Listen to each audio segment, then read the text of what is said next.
시절로 오세요. 그때 우리가 여기에 있습니다.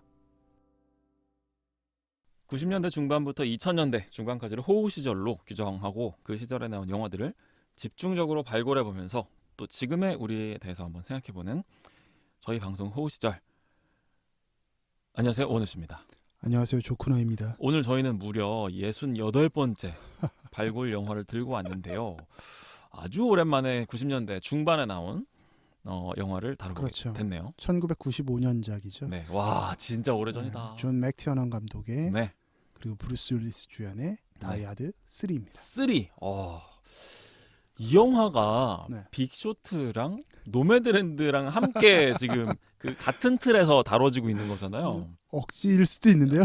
전 되게 의외였어요. 그래서 전 다이하드 3 이번에 처음 봤어요. 아, 처음 보셨어요? 처음 봤어요 이번에. 그래서 저희 기준에서도 어릴 때 나온 영화고. 네, 굉장히 어릴 때는 아죠. 그래서 참 이 영화에 대해서 우리가 어떤 얘기를 나누게 될지 너무 궁금한데 일단 이 영화도 한번 소개를 조셰프님께서 간략하게 한번 해봐 주시면 어떨까 싶거든요. 아마 다들 좀 기억에서 이렇게 흐릿해졌을 이 영화 왜 같으니까. 골랐냐부터 말씀을 드리면 네. 빅쇼트가 이제 세계 경제의 심장인 뉴욕의 네. 경제적 테러 아닐까? 뭐 일종의 그런 네. 테러적 상황이었죠, 네. 진짜로. 라는 생각이 들었고 네. 그거에 대한 여파가 노매드랜드였다면 네. 즉 경제에 대한 이야기였다면 미국의 어떤 심장이라고 할 수 있는 네. 뉴욕에 그냥 물리적인 테러가 있었던 일이 우리에게 또 굉장히 큰 일이 있었잖아요. 근데 그 2001년에 발생한 9/11 전에 네. 미국에서 그러면 뉴욕을 테러하는 이야기는 뭐가 있었을까? 즉 물리적 테러에 대한 내용도 한번 다뤄보자라는 생각이 들었어요. 그래서 뉴욕에 대한 이야기를 좀 더 해보고 싶어서 그래서 다이하드 3를 갖고 왔습니다. 그래서 다이하드 3를 갖고 온 게 왜 다이하드 1도 있고 2도 있고 4도 있는데 왜 3를 갖고 왔냐 하면 진짜 간단해요. 뉴욕을 배경으로 하기 때문에. 1, 2는 아니에요? 전 다이하드 시리즈를 아예 안 봤어요. 아, 그러세요? 네. 다이하드 1은 사실 1988년에 네. 존 맥티어넌 감독이 연출을 했던 네. 작품인데 그때는 뉴욕의 경찰이 LA에 가서 해결을 하는 내용입니다. LA였군요. 배경이 LA였고 2는요? 2는 레니 알린 감독이었는데 그거 역시도 또 달라요. 그래서 딴데요. 그래서 95년에 이제 진짜 본거진 뉴욕으로 옵니다. 진짜 근데 무대가 정말 뉴욕이더라고요. 네. 진짜 뉴욕에서 정말 찍었더라고요. 뉴욕 한복판에서 있었던 그래서 할렘가의 내용도 나오고요. 그래서 그런 부분들이 있어서 제가 다이하드 3를 이제 좀 이해가 되네요. 갖고 왔고 저는 다이하드 시리즈 중에서 가장 격찬을 받고 찬사를 받는 작품은 다이하드 1이거든요. 그리고 2는 그 레니 알린 감독이라고 해서 뭐 롱키스 굿나잇이나 뭐 클리프행어 같은 90년대 굉장히 뭐 액션 영화로서 아주 그 두각을 나타냈던 분이 연출을 하셨는데 2도 또 좋은 반응을 받고 뭐 3도 뭐 평가는 좋습니다만 1, 2에 비해서 액션씬이 좀 적다. 뭐 이런 그 당시에는 그런 이야기들도 좀 있었어요. 근데 저는 그 제 자체도 1, 2 보기 전에 3를 제일 먼저 봤거든요. 그래서 3가 전 굉장히 재밌었어요. 네. 재밌던데요? 우리나라 뭐 KBS 같은 데서 이제 한국 성우분들이 이제 연기를 하셨던 걸로 처음 봤던 것 같은데 그 당시에 굉장히 전 재밌게 봤어서 오랜만에 그 시절의 액션 영화를 또 보고 싶기도 하고 그래서 다이하드 3를 준비해봤습니다. 뭐 줄거리부터 잠깐 소개해드릴게요. 얘기해주세요.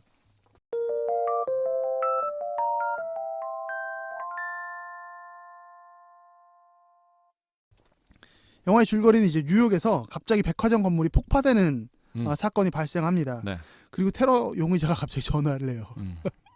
먼저 자기가 일단 여러분들 스마트폰은 고사하고 핸드폰 이전 시대예요. 이거는 유선 전화 시대. 그래서 경찰서로 이제 전화를 하니까 용의자가 갑자기 다짜고짜 존 맥클레인이라는 형사를 찾아요. 브루스 윌리스를 찾아. 그 브루스 윌리스 근데 그 이 당시에 뭐 사실 휴직 중이었거든요. 근데 휴직 중인데 뭐 브루스 윌리스를 갑자기 찾아요. 그래서 난 얘랑만 얘기하겠다. 굳이 테러 용의자가 이렇게까지 할 필요가 있나 싶은데 그냥 일개 경위를 90년대 영화의 문법이죠. 그렇죠. 90년대는 이런 게 가능했습니다. 그래서 용의자는 이제 존 경위에게 뉴욕에 대한 이제 테러를 할 거니까 네가 해결해야 돼. 라면서 이제 일종의 볼모를 잡고 미션을 막 자꾸 시킵니다. 뭐 첫 번째 미션은 할렘가에 가가지고 존 맥클레인이라는 그 경위가 인종차별적 메시지를 담은 피켓 시위를 하라는 거예요. 막 KKK 같은. 그 테러 용의자가 진짜 할 짓이 없는 일이 있어. 굉장히 한가한 사람인 거지. 그렇죠. 그 당시에 영화는 꼭 이랬던 것 같아요. 뭔가 약간 사이코틱하고 이런 모습을 보여줍니다. 그러니까 뭐 테러를 벌이겠다고 하니까 그 존 맥클레인이라는 이 브루스 윌리스가 나가서 또 이제 할렘가에 가서 백인 남성이니 네. 인종차별적 메시지를 네. 피켓에다 걸고 알몸으로 그걸 걸고 있습니다. 네. N 워드라고 하죠. 네. 네. 그래서 그 반대편에 이제 할렘가에서 전파상을 운영하는 아저씨가 있는데 네. 그 아저씨가 여러분들도 굉장히 익숙한 배우죠. 그 사뮤엘 잭슨이에요. 네. 그래서 사뮤엘 잭슨이 국장님. 지금보다 훨씬 호리호리하던 시절의 진짜. 모습을 볼 수 있는데 이때도 연기 되게 잘했어요. 그래서 이 사람은 또 되게 백인에게 뿌리 깊은 반감이 있는 사람이거든요. 뭐만 하면 막 엄청 투덜대면서 레이시즘에 완전히 피해의식이 가득한 네. 사람이에요. 근데 이 사람이 그럼에도 불구하고 할렘가에서 그 린치를 당할 위험에 있는 존 맥클레인 경위를 네. 이제 구출해 줍니다. 근데 이제 테러 용의자라고 할 수 있는 이 사이먼이라는 사람은 네. 사무엘 잭슨, 이 제우스라는 사람이 제우스. 그 개입하는 것 자체도 또 괘씸하게 느껴요. 그래서 또 심술을 부립니다. 너도 이제 미션에 참가해. 앞으로 너도 이제 이 존 맥클레인이랑 같이 다녀. 이렇게 해서 둘이 이제 계속 테러 협박이 있는 곳에 가서 네. 막 문제를 해결해 나가는 과정이에요. 그래서 막 두 남자의 어떤 두뇌 게임 그리고 그 두 남자와 이 사이먼이라는 테러범과의 네. 계속되는 이제 두뇌 게임과 장쾌한 액션이 네. 이 영화의 줄을 이루는 거죠. 맞아요. 근데 이 테러범 사이먼이라는 사람이 사실 제가 다이아드 1을 말씀드렸는데 네. 다이아드 시리즈 1편에서 존 맥클레인에게 이제 당했던 테러범이 있어요. 한스 그루버라는 사람인데 그 사람이 형이에요. 그래서 이제 다이아드 3에서는 동생의 복수랑 더불어서 실제로 자기의 본 목적은 네. 금융 강도를 하기 위한 어떤 금융 테러를 하기 위해서 돈을 목적으로 테러를 일으킨 빌런인 거죠. 네. 이 배우가 누구였죠? 그 제레미 아이언스였나? 맞아요. 네. 네. 굉장히 개인적으로 저 되게 좋아하는 배우. 굉장히 유명한 배우이기도 하고 상당히 샤프하잖아요. 그렇죠. 이 다이아드 3에서도 굉장히 그 샤프한 면모가 아주 맞아요. 굉장히 잘 나타나고 네. 되게 멋있는 악역이기도 합니다. 맞아. 좀 이렇게 보여주는 풍모가. 그래서 이제 막 테러범이 이 제우스랑 존 맥클레인에게 자꾸 막 두뇌 게임을 하면서 막 자꾸 퀴즈를 내요. 물통 문제 말하는 거. 뭐 이상한 수학적 문제도 내고 뭐 우리 뭐 중학교 산수 문제 같은 거 자꾸 냅니다. 그래서 되게 재밌어요. 근데 네. 그런 그래서 뭐 그거 풀고 하다가 네. 되게 애써 둘이 또. 어떻게든 테러를 막아야 되니까 네. 그 일념하에 막 속도감 있게 전개되다가 갑자기 또 우연의 일치처럼 뭐 지나가는 아이들 이렇게 네. 잡고 이렇게 현타가 오는 거야. 왜 우리의 정신을 이렇게 분산시키지? 이 존 맥클레인 경위가 그걸 이제 깨닫는 거죠. 갑자기 또 이게 탁 인사이트가 있어. 도야가 와가지고 그래서 그때 뉴욕의 심장에 있는 그 연방준비위원회의 건물 네. 쪽이 즉 월가의 치안이 지금 다 그러니까 공백 상태이고 모두 다 뭐 학교 테러나 뭐 이런 네. 것 때문에 뉴욕 주변부로 경찰 치안 병력이 이동하고 있음을 이제 깨닫는 거죠. 네. 그래서 혈혈단신 아니군요. 그 제우스랑 같이 다시 이 월가의 심장으로 이 두 사람이 들어갑니다. 그래서 이때부터는 이제 맥클레인과 제우스의 어떤 액션 활극인데 네. 결국은 뭐 생명을 위협하는 위기와 어려움을 겪지만 결국에는 적을 그쵸. 선멸하는 이건 네. 90년대식 액션 영화의 모습으로 네. 영화는 이제 끝을 맺죠. 끝을 네. 맺는 장면을 세세하게 제가 말씀드릴 필요는 없을 것 같고 네. 그래서 굉장히 잘 끝나요. 뭐 우리가 마동석 영화를 보는 것 같은 그렇죠. 그 뭐 안심스러운 마음으로 결말 다 알지만 우리가 보는. 그렇지만 굉장히 또 재밌게 네. 액션을 좀 즐길 수 있는 영화다라는 게 이 영화의 전체적인 줄거리입니다.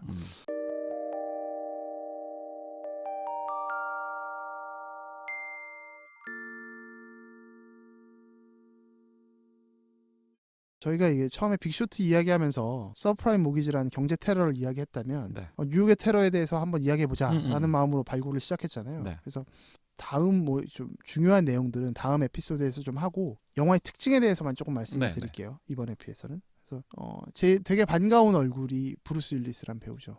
그 지금은 이제 배우 은퇴도 하시고 그쵸. 치매를 앓고 계셔가지고 그렇다 하더라고요. 네, 그래서 아유, 참. 되게 많은 팬분들의 마음을 아프게 하고 있지만 이때는 정말 이 90년대, 2000년대에는 브루스 윌리스가 정말 짱짱했어요. 대단한 맞아요. 배우였고 네. 브루스 윌리스에 대한 소개를 조금 해드리면 네. TV 드라마 배우였대요. 그렇군요. TV 드라마 배우였다가 다이아드 시리즈를 통해서 영화 그렇구나. 몰랐어요. 씬에 나온 거예요. 그래서 그거 되게 어려운데. 그때 이제 일약 스타덤에 올랐고 네. 원래는 뭐 실베스타 스탈론이나 네. 뭐 실베스타 스탈론은 아니고 아놀드 슈왈제네거 이런 분들한테 처음에 갔었나 봐요. 네. 근데 시나리오 갔었는데 안 하게 됐었고 그래서 이제 브루스 윌리스가 잡았는데 사실은 다이하드가 미국에서 정말 사랑받는 작품이었다고 하더라고요. 네네. 굉장히 잘 캐스팅이 된 것 같아요.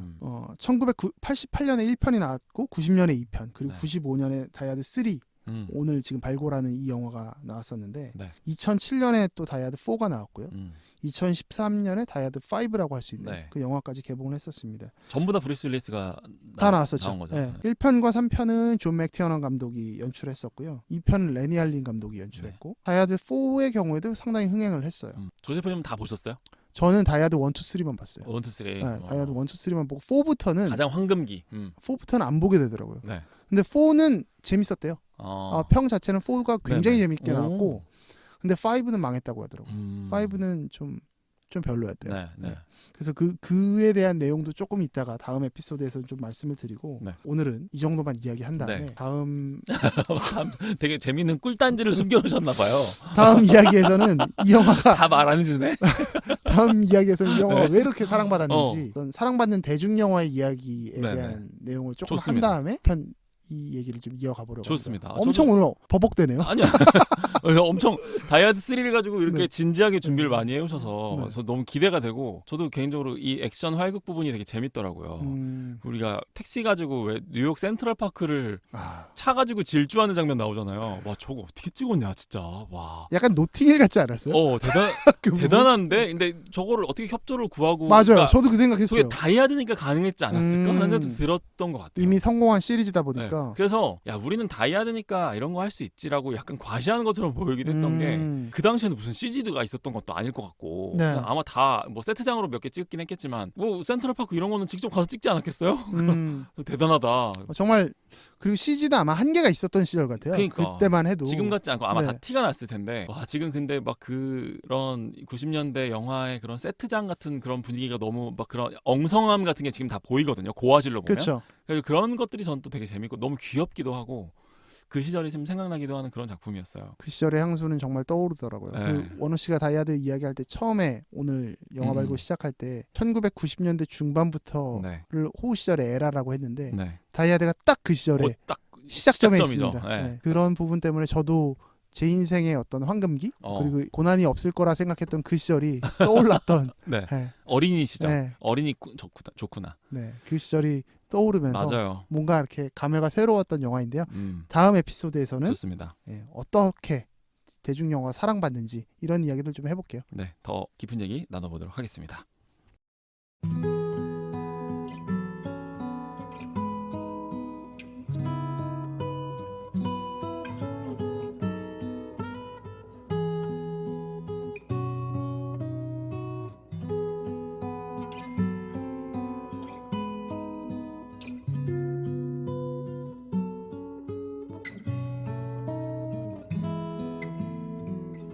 우리의 호우 시절.